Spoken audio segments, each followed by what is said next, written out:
In this short video, I'm going to show you a common problem that many of us teachers have related to sound.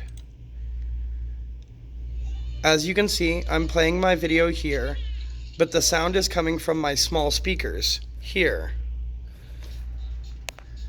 It's not loud enough for the class to hear, and my projector is on, so I feel like the sound should be coming from there.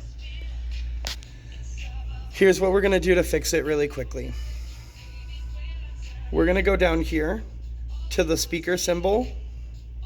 We're going to right click and open sound settings.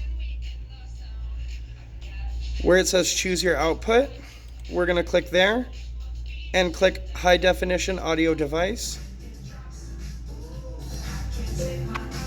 As you can see now, the sound is coming from the loud projectors.